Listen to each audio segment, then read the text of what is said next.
Welcome back to the road. Today we're visiting Guthrie, Oklahoma. Guthrie is well known for its collection of late 19th and early 20th century commercial architecture. If you stop off in the morning or evening, you can get some great photos. Guthrie is a perfect representation of small-town America. The historical part of town is actually listed as an historical national landmark.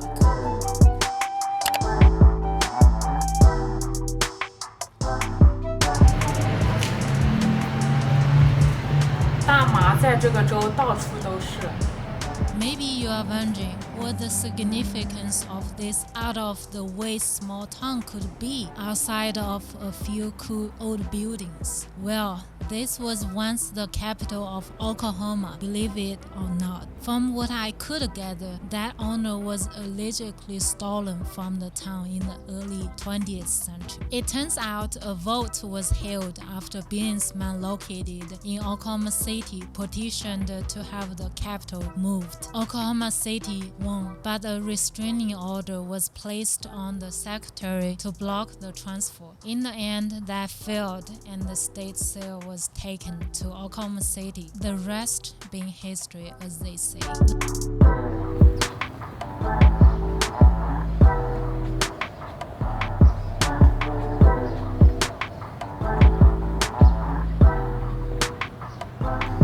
Like many cities and towns in Oklahoma, Guthrie sort of sprang into existence. It had been just a train stop before the land rush of April 22nd, 1889. That day, Guthrie gained 10,000 new residents and became the capital of the territory. I bet there were some Sooners along them. If you spend time in Oklahoma, you will probably hear that tossed around. It refers to people who didn't wait for the official time to go climb some land. I guess they were Sooner.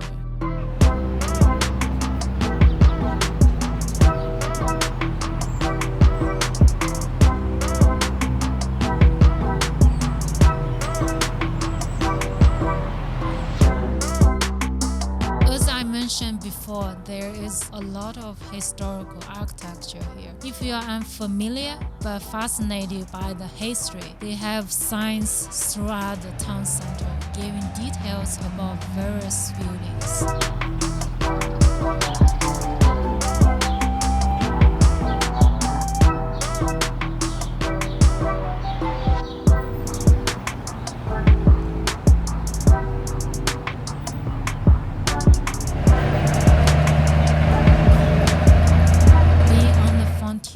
In its day, Guthrie has a lot of outlaw history as well. There were plenty of desperados enjoying the quasi-freedom that came with being so far away from whatever they had done to become outlaws. You will hear names like Little Dick West, Bill Doolin, all the wild bunch gun. There were legendary lawmen too, like Hank Thomas and Bill Hageman.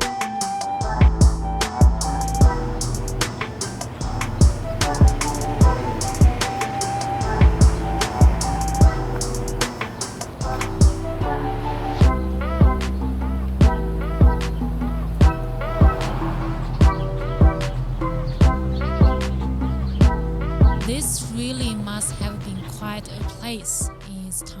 Before the capital was moved to Oklahoma City, Guthrie was a growing and prosperous place. I have to wonder what might have been if it had remained the capital of the state. Either way, it was moved. Oklahoma City was a major location for railroads, livestock, and a lot more. I guess that made it a better fit somehow for the seat of power in the state. Or perhaps the people with money interests wanted to keep the politicians close at hand.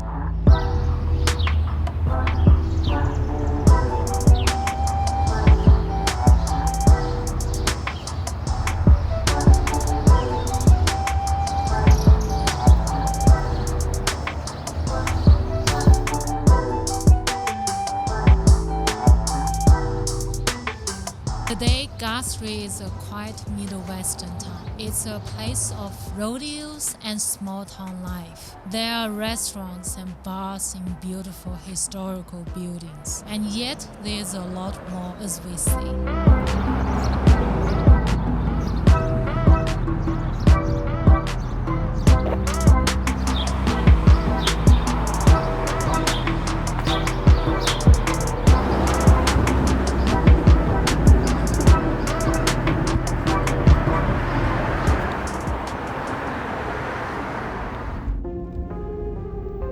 Let's take a step back from Guthrie's quiet present and go visit the old Boat Hill. Boat Hill referring to the place where all the outlaws are buried. The famous names mentioned earlier are here, and people bring offers from time to time. It's sort of strange to think of a criminal taking on the status of folk hero, but maybe it has something to do with American rebellion spirit.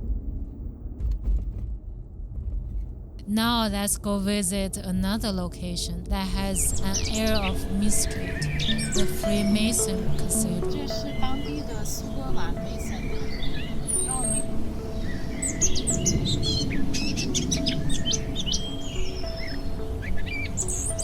I say it has an air of mystery to it until you meet the members and go on a tour of the place. And yes, they do give tours. The interior of the building is quite impressive. There are vast halls and rooms, each with their own theme.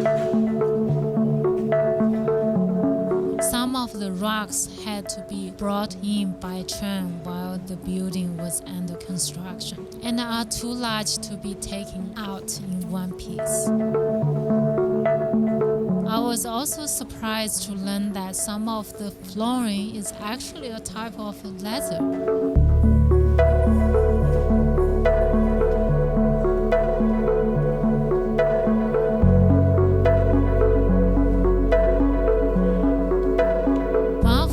Favorite room is this library. What a beautiful room to read and study.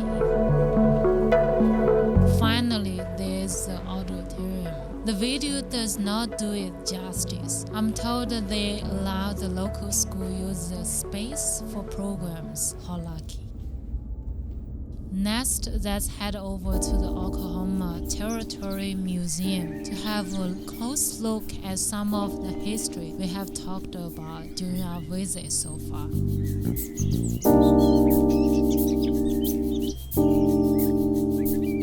The museum starts with the early history of the state and then moves along.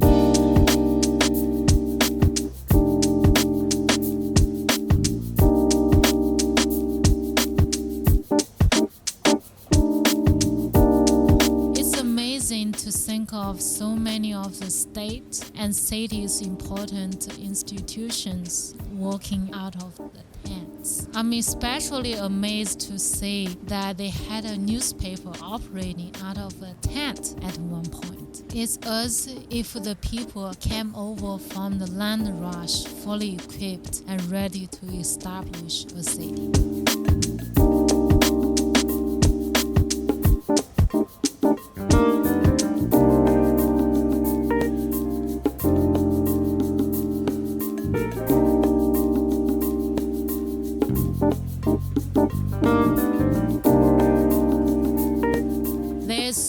Here from the early days of Oklahoma being a state. It's a fascinating story, more so than I expected. I also can't help wondering how long it took for everyone to discover the frequency and severity of Oklahoma storms and tornadoes. I certainly wouldn't want to be living out of a tent in that sort of weather. They must have been very rough people who settled.